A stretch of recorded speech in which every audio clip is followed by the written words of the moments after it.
গঙ্গাচড়া থানায় অন্তত ১২০০ জনকে অজ্ঞাত আসামি করে মামলা দায়ের করা হয়েছে।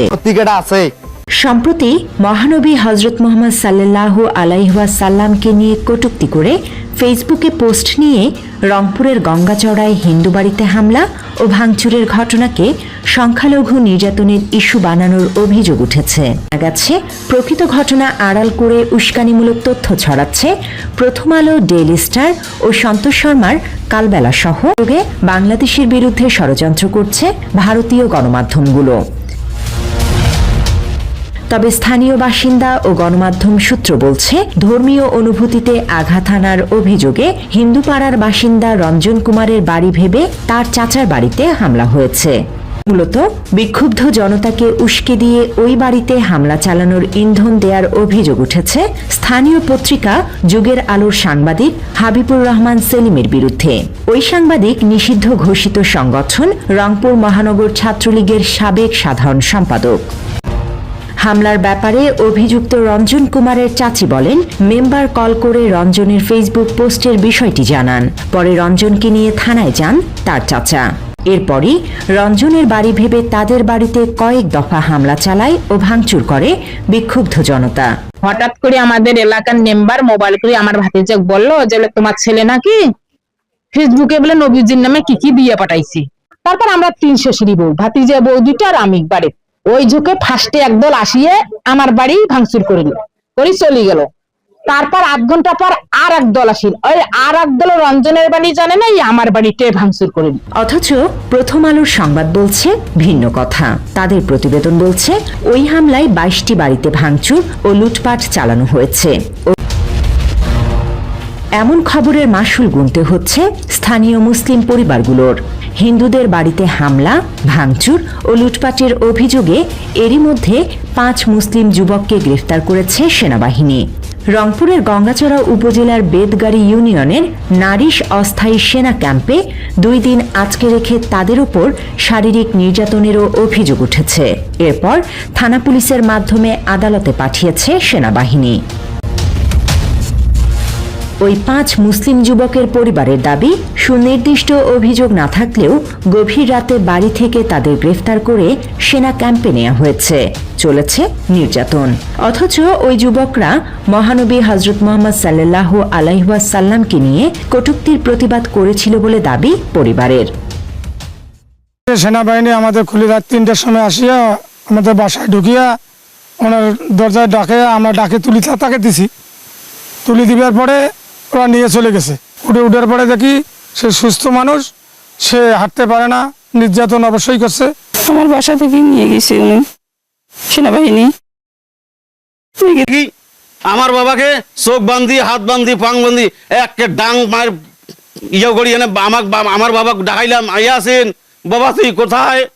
কছে বাবা আমি নাই বাবা, আমার আশা বাধা বাবা, আমাকে যদি গুলি করি মারি ফেলাই নয় বাবা, তাহলে আমি একবার নিষ্পত্তি হইলে ভাই। নাকি মারধর করছে, মানে মাথায় হচ্ছে চোখ বেঁধে, মাথা মুখ বেঁধে, তারপরে হচ্ছে হাত বেঁধে হচ্ছে মারামারি করছে, অনেক মারামারি করছে। করার পরে গঙ্গাচড়া থানায় নিয়ে গেছে, নিয়ে যাওয়ার পর ওখানে দিছে, ওরা নাকি নেয়নি।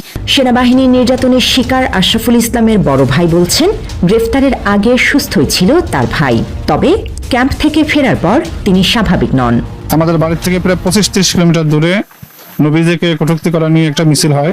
সেখানে আমার ভাই অংশগ্রহণ করে মিছিল করার পরে চলে আসে। আসার পরে ২ দিন পরে সেনাবাহিনী, যৌথ বাহিনী গভীর রাত্রে এসে আমাদের বাড়ি থেকে ওকে নিয়ে চলে যায়। যে সময় নিয়ে যায় সে সুস্থ সবল ভালো মানুষ ছিল। নিয়ে যাওয়ার পরে ২ দিন পরে যখন তাকে কোর্টে ওঠানো হয়, দেখা যায় যে সে চরমভাবে অসুস্থ, তাকে অমানবিক নির্যাতন করা হয়েছে মনে হচ্ছিল। তবে বিষয়টি অস্বীকার করেছে রংপুর ক্যান্টনমেন্টের এক অধিনায়ক।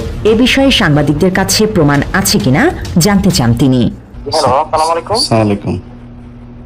জি জি, আপনার ওই একটা ফেসবুকে পোস্ট আমি দেখেছি গতকাল। আমি যদিও ইউটিউবে এখানে বিষয়গুলো আমি খুব একটা দেখি না।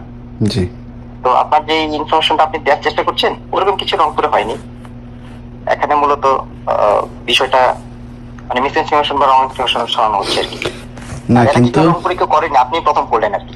না কিন্তু আমি করলাম, এটা তো আর পত্রিকা না। আমি যে কথাটা স্পেসিফিক যদি কোনো আপনার কাছে কোনো ইনফরমেশন থাকে সেটা কি আপনি আমাকে রেফার করতে পারবেন যে এরকম কিছু হয়েছে? আমি বলবো। জি জি বলেন। বিষয় হচ্ছে যে আমি যেই আসলে সেনাবাহিনী তো একটা ফ্যাক্ট, তাই না? দেশের সেনাবাহিনীকে নিয়ে যা ইচ্ছা তাই। আমি আমি আমি এত লং কনভারসেশনে যেতে যাচ্ছি না।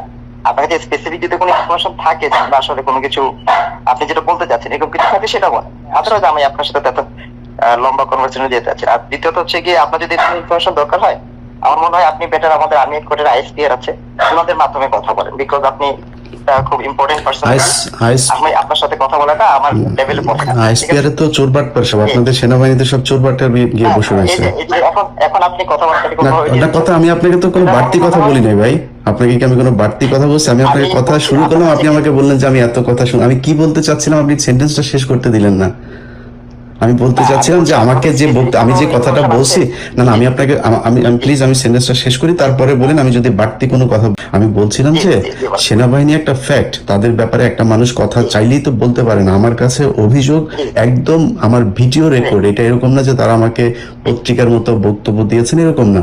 তাদের ভিডিও রেকর্ড এবং একাধিক মানুষ, একজন দুজন না, 4-5টা পরিবার তারা বলেছেন যে সেনাবাহিনী তাদেরকে তুলে নিয়ে গিয়েছেন এবং সেখানে পিটিয়েছেন। তাদের সেই ছবিও আমার কাছে আছে, সেটা তারা অভিযোগ করছেন। এখন এই অভিযোগটা কি ভাই আমরা কি আপনাদের কাছে চাইতে পারি না? আপনি তাহলে কারো মাধ্যমে, আমি তো রংপুরে থাকি, রংপুর ক্যাম্পে আসতে ডিভিশন হেডকোয়ার্টার আছে, হেডকোয়ার্টার জিনিসটা জবাব দিতে চাইতে পারে, অথবা আমাদের আর্মি হেডকোয়ার্টার মাধ্যমে জবাব দিয়ে চাইতে পারে। আমিও জবাব দিতে উঠতে না। আমি ভাই এখন আপনি তো এখানকার চিফ, আপনি সব কাজ করবেন সেটা তো না। আমি তো বলিও না যে আপনি পেটাইছেন, এটা কি আমি একবার আপনাকে বলছি?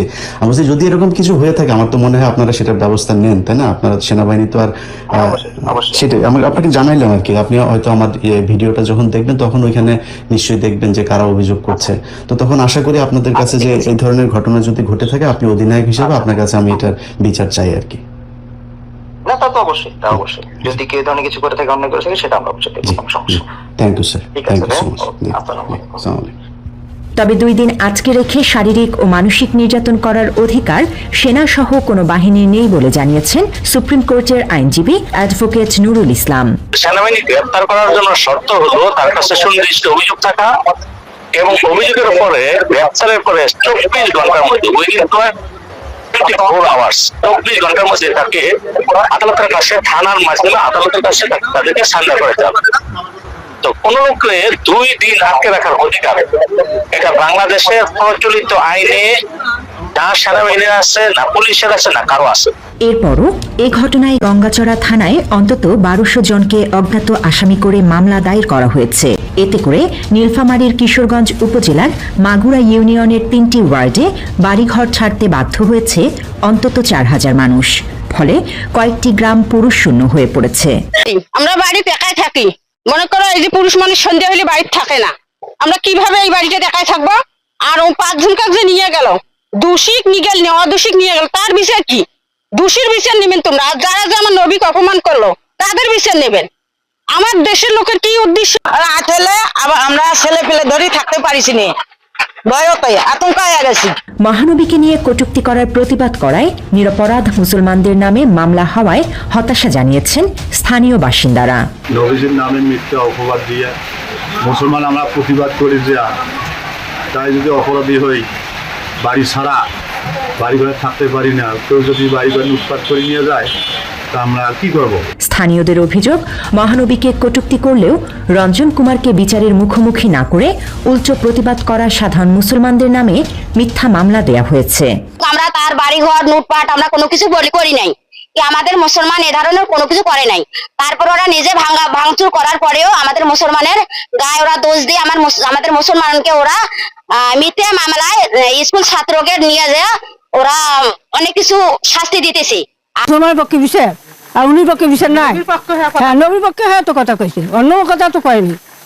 আর ওর অপরাধ না ভিডিওটা করছে, আবার অথচ এই যে নুটপাস মানে এক হাত দিয়ে ভিডিও করছে, এক হাত দিয়ে নুটপাসও করছে, এগুলা যে মনে করো তার জন্য সাজা পাইবি কি? এটা তার কোনো বিচার নাই, ওটার বিচার নাই, ওটারও আমার বিচার। নিয়ে জানা গেছে মহানবীকে কটূক্তি করার প্রতিবাদে বিক্ষোভ ও মানববন্ধন করে পাশের কিশোরগঞ্জ উপজেলার ধর্মপ্রাণ মুসলমানেরা।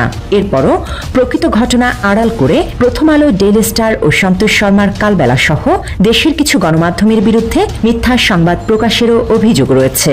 এই ঘটনাটা যেটা হয়েছে প্রথম আলোতে পত্রিকাটা আছে, এটা খুব বাড়াবাড়ি করছে, অনেক কিছু লাগছে, বেশি ভুয়া তথ্য ছড়াইছি, এমন হয়ে গেছে। এরই মধ্যে বিক্ষুব্ধ জনতাকে উস্কানি দেওয়ার অভিযোগে নিষিদ্ধ ছাত্রলীগ নেতা এবং সাংবাদিক সেলিমকে গ্রেফতার করে পুলিশের হাতে তুলে দিয়েছে সেনাবাহিনী।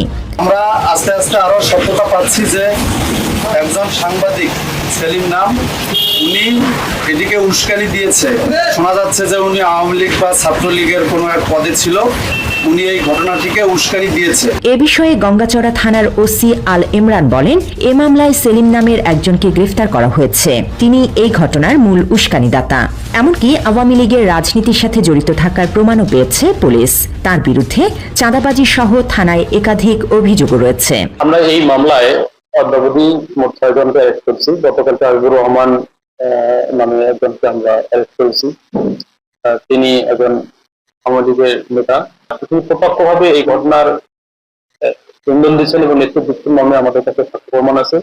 সেই সাক্ষ্য প্রমাণের ভিত্তিতে গতকালকে সেনাবাহিনী তাকে আটক করে আমাদের হাতে হস্তান্তর করে আমরা তাকে আজকে জেল হাজতে প্রেরণ করেছি। এর আগে 26 জুলাই গঙ্গাচড়ার বেদগাড়ি ইউনিয়নের বালাপাড়া আলদাতপুর গ্রামের বাসিন্দা রঞ্জন কুমার মহানবীকে নিয়ে কটূক্তি করে ফেসবুকে পোস্ট দেন। অথচ বয়স কম দেখিয়ে তাকে রাখা হয়েছে কিশোর সংশোধনাগারে। তাই দ্রুত নিরপরাধ ওই যুবকদের মুক্তি দিয়ে অভিযুক্ত রঞ্জনের কঠোর শাস্তির দাবি জানিয়েছেন স্থানীয়রা।